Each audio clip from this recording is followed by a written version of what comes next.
So in our last activity, we saw a problem right at the end of the activity that said solve x squared minus 25 equals 0 using factoring, which can be done. It takes a little bit of a creative mindset here because we have to think of this as being x squared plus 0x minus 25 equals 0. So the linear term here is going to be a 0x. And so when I go to make my factors, I find two numbers that multiply to get x squared, which is x and x.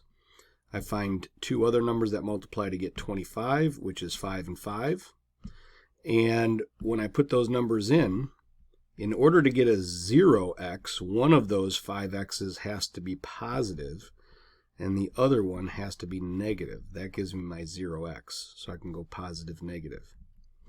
So then I can say, use the zero product property, x plus 5 equals 0, x minus 5 equals 0. And when I solve that, I end up getting two solutions, x equals negative 5 and x equals positive 5. Okay, but what happens when we have something like x squared minus 23 equals 0? That one is not factorable. No matter how you slice it, you're not going to be able to find two numbers that multiply to get 23 where the middle and the outside term equals 0. So now what do? Well, we have another strategy here where we can use inverse operations and find the inverse operation of that x squared. So what I'm going to do is I'm going to add a 23 to both sides, and I get x squared equals 23. Now I got to take the inverse operation of a square. And the inverse operation of a square, I'll say inverse operation of a square is a square root. And so what I can do here is I can take the square root of both sides of the equation. Now the square and the square root are going to undo each other, and I get x equals the square root of 23. But whenever you physically take the square root of both sides of an equation, you have to put in the plus or minus.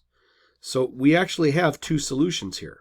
We have x equals the square root of 23, and we have x equals the opposite of the square root of 23.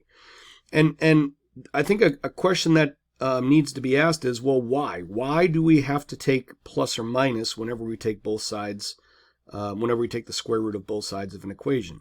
And I think that can be explained very easily if we go back to x squared equals 25. And let's just use a little bit of logic here.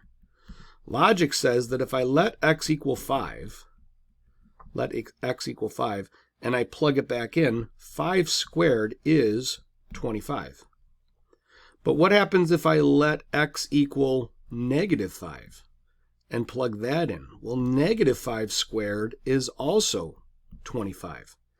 And so that's why we say when we have x squared equals 25 and we take the square root of both sides, we have to put a positive 5 and a negative 5 because both those solutions, both those values of x will solve this equation. And that's how it works. Go ahead and try these next problems in the activity now.